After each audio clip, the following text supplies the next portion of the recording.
Ahora vamos a usar una herramienta de Backtrack llamada Simotoa, en la cual nos va a servir para inyectar shellcode a, a un programa y crear un backdoor para poder ingresar siempre a él. Eh, Al ingresar a él, lo que tenemos es control de la máquina y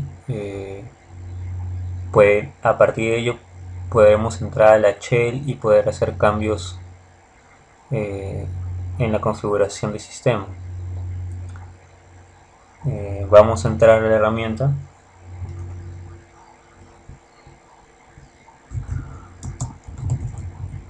Recordemos que todas las herramientas para explotarlas están dentro del pentest.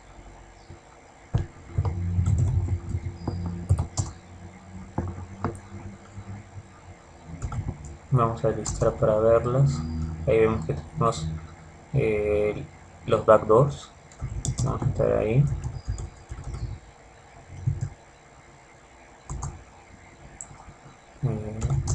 Dentro de los backdoors tenemos al Simotoa.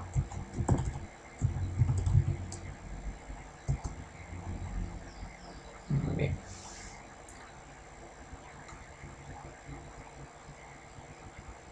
Vamos a hacer un listado para poder ver qué es lo que contiene Simotoa. Simotoa, un programa que está hecho en C, tiene ahí su punto H, ¿no? Tiene sus payloads.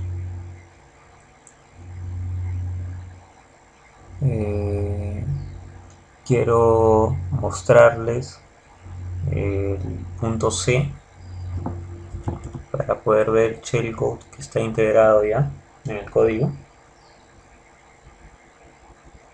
Para eso usamos la sentencia bin simotoa.c.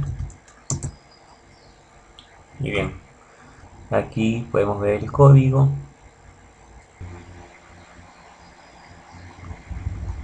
Vamos a ir mostrándolo. Aquí vemos la parte del shellcode, del buffer, para obtener la cantidad de memoria, ¿no? De inyección, ¿no? Calcula el tamaño del shellcode, ¿no? Verifica que el buffer esté libre. Aquí vemos la parte de la función para inyectar el shellcode.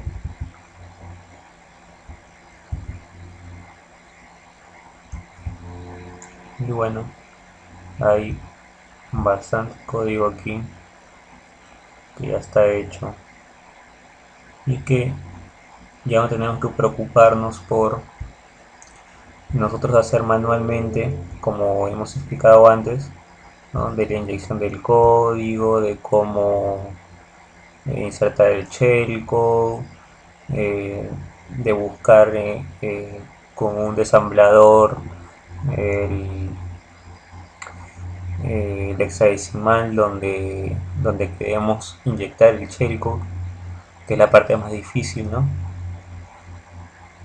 Y bueno, Simotoa nos va a ahorrar mucho tiempo sobre esta. Es una herramienta muy útil y aparte que te permite te va a permitir poder tener acceso a la máquina.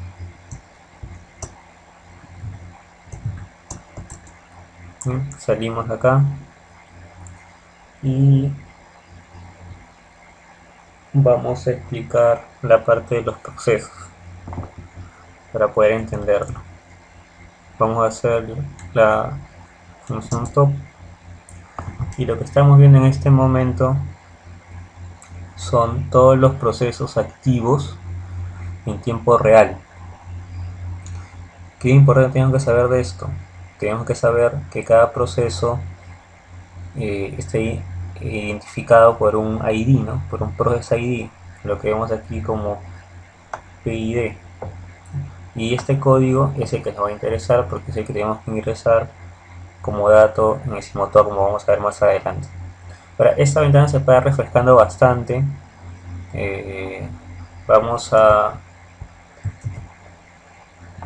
verlo de otra manera usando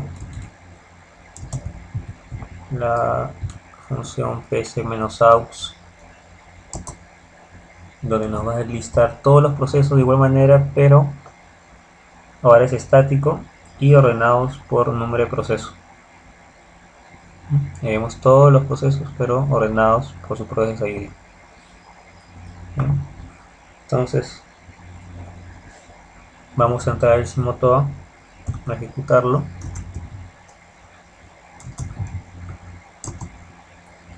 Como ejecutamos Simotoa, ponemos la secuencia ./Simotoa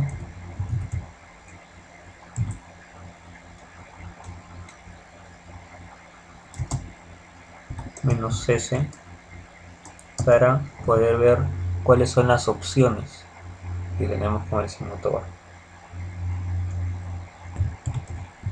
Entonces, bien. Antes de ver las funciones, primero vamos a explicar la parte genérica mejor, ¿no? Aquí tenemos la presentación del Simotoa. Para poder usar Simotoa tenemos que seguir la siguiente sintaxis, ¿no? Poner Simotoa -p, escribir el process ID, espacio -s, ponemos el número del shellcode, de la opción de shellcode que queremos utilizar, que es, vamos a mostrarlo en un momento, y como utilizar el argumento de las opciones. Las opciones va a depender de cada shellcode. Si es que necesita alguna opción adicional, te lo va a decir, ¿no? Aquí justamente tenemos las opciones principales, el -p que ya hemos mencionado, el -s, y el -s minúscula es para el número de shellcode de la lista, y el -s mayúscula te lista los shellcodes que hay, posible que era la función que había usado antes, y ahorita la vamos a volver a ver. Hay otras opciones para la inyección, ¿no? Que es este grupo de aquí. Ahora vamos a ver el listado de shellcode. Aquí podemos verlo. En esta versión de Backtrack R2, Backtrack 5 R2, ha aumentado las opciones. Antiguamente eran 10, ahora son 14. Las que vamos a ver principalmente son la opción 0 y la opción 6 para el caso de un servidor. Ya lo vamos a explicar, pero vamos a hacerlo mejor con código de una vez. Primero vamos a abrir el proceso que queremos infectar. En este caso vamos a hacer como primer proceso a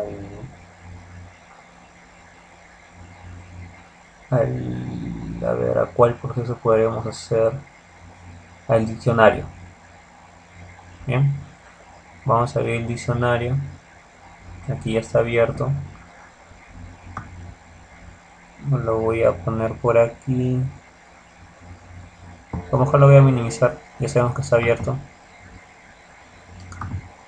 Vamos a listar nuevamente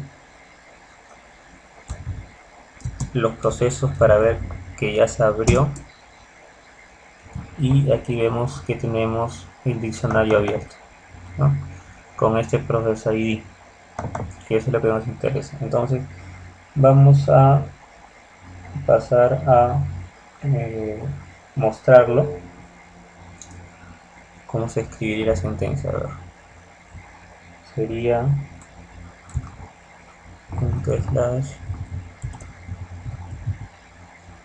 /simotoa menos P, el progress ID es 3299, el shellcode que vamos a usar para ese progress ID va a ser 0, ¿no? El shellcode de listado. Y si revisamos el shellcode, voy a borrar un momento para poder listarlos y se pueda ver cuál es el shellcode que estamos usando. A ver, vamos a usar el 0. Entonces el 0, aparte de su, aparte del progress ID, que era este 3299, aparte de ese progress ID y del shellcode 0, nos pidió un tercer argumento, que es el "-i". ¿Qué cosas va a hacer el "-i"? El puerto que vamos a utilizar. Entonces el puerto que vamos a utilizar, por ejemplo, va a ser el 777. Podemos elegir cualquier puerto, podemos elegir un puerto conocido, como el 80, el 21, el 443, ¿no? Pero podría ser editado por algún programa de seguridad como el Wireshark, o, o por la persona que se encargue de estar monitoreando. Y bueno, podría ser un poco peligroso y detectable. Entonces voy a usar un puerto cualquiera. ¿Okay? Vamos a darle enter. Y aquí nos dice alguna información importante, ¿no? Nos dice cuáles son los punteros de memoria donde ha sido infectado, ¿no? Tenemos el IAX, el ISP, el IBX y el EIP. Todos esos son los procesos que nosotros manualmente hacíamos cuando teníamos que desensamblar. Aquí los automáticos te los da, te dice cuál fue el nuevo espacio de memoria, el payload, dónde fue inyectado el código, ¿no? Y el puerto que está usando, pues ese ID que está usando, ¿no? Entonces con esto ya tenemos infectado el programa, y si nos damos cuenta el programa está acá activo, no se ha colgado, no ha pasado nada, el programa sigue funcionando normal. Vamos a verificarlo en la lista.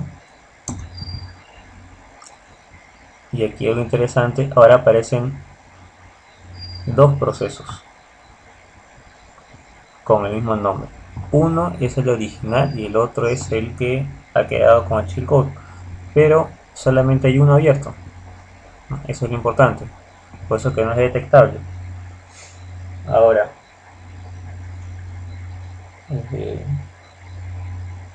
vamos a verificar el acceso que tenemos ahora a la máquina que ha sido infectada, al programa, ¿no?, que ha sido infectado, y a su máquina, ¿no? Si estuviéramos en una máquina que estuviera en red y hubiéramos inyectado ese código a un programa dentro de la red, ¿no?, de otra máquina, podríamos tener acceso a ello. Vamos a ver cómo lo hacemos. Vamos a usar el netcat para ello.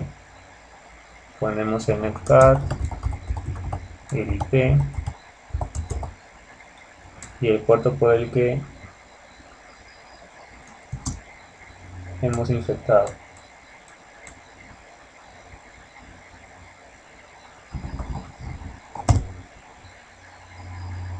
Ahora vamos a listar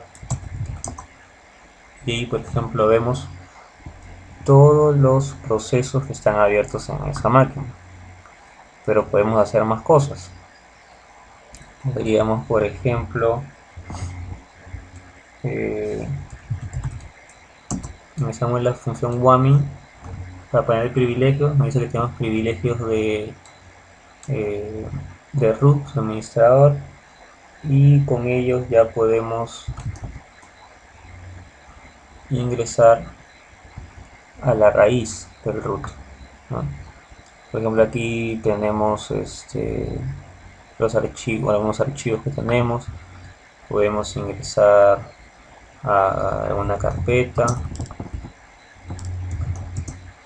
¿no? Ahí tenemos las carpetas, por ejemplo, ¿no? De sistemas, SD, el bin, el boot, el dev, el etc, el home, ¿no? Podríamos crear cosas, cambiar cosas, podríamos hacer pin, por ejemplo, a una página. Vemos que tenemos el pin, ¿no? Ya, si, como decía, si estuviéramos en una máquina externa, a partir de poder entrar aquí al shell de la máquina, ya podemos comenzar a modificar archivos, cambiar archivos, borrar archivos, borrar información, sacar información. Ya podemos hacer muchas cosas de ahí. Lo voy a parar. Con esto ya estamos verificando que tenemos acceso y control a la máquina, ¿no?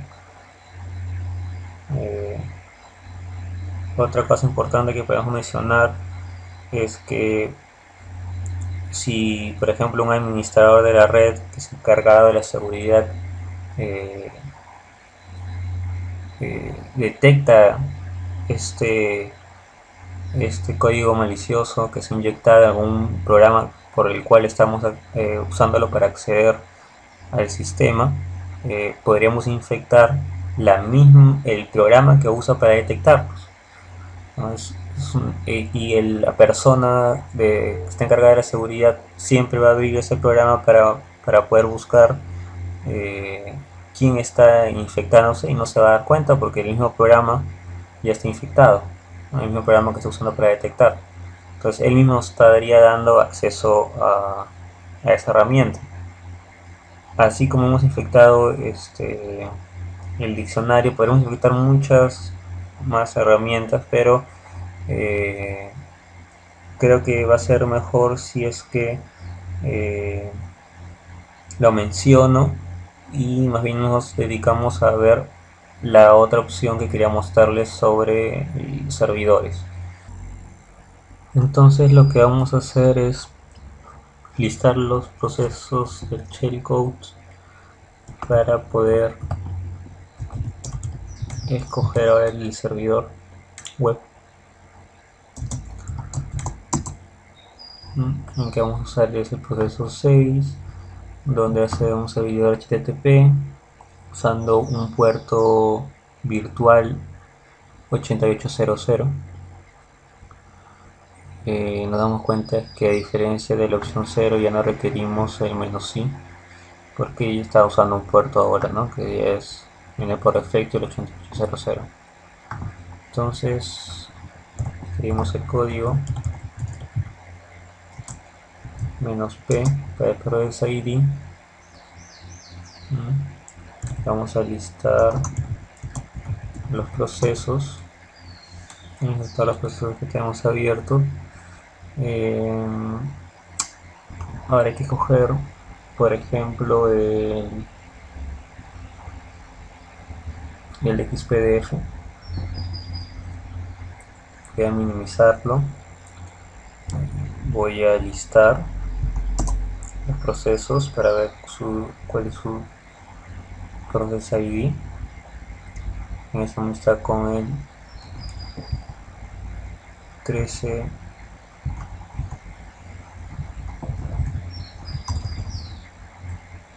454. El shellcode va a ser 6 que vamos a utilizar, y como podemos ver debería activarse automáticamente el puerto 8800 para abrir el servidor HTTP y ningún otro parámetro. No es como en el anterior, porque en el anterior teníamos que ir al puerto porque queríamos ingresar, ¿no? En caso de la opción shellcode 0. Aquí no debería ser necesario, sin embargo voy a ejecutarlo Supuestamente lo he infectado bien, no checó si ingresado, pero al momento de comprobarlo con el nmap vemos de que no crea el, el localhost con el puerto abierto. Como vemos, no nos lista ningún puerto. De repente hay algún problema con la funcionalidad en esta versión de Backtrack R2. Sin embargo, encontré una manera de poder mostrarlo, siendo lo siguiente. Vamos a escoger el shellcode 0 para poder abrir el puerto 8800. Con esto ya tenemos el puerto abierto. Ejecutamos el nmap, vemos que el puerto está abierto, el 8800 TCP con un servicio Zoom Web Admin que es de pantalla nada más. Vamos a comprobarlo ahora usando el shellcode 6, que es el que queríamos usar. Vamos a ver si sigue activo. El puerto sigue activo. Vamos a verificarlo nuevamente desde el Firefox para poder ingresar al servidor. Como es un servidor web, podremos ingresar de una página web. ¿Cómo ingresamos? Ingresamos el IP de el localhost, que es un 97.0.0.1, y el puerto que hemos abierto, 2.8800. Y tenemos que recibir respuesta del servidor.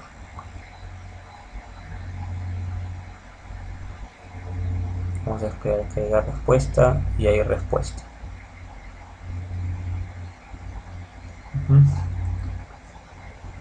Tenemos la respuesta aquí con código,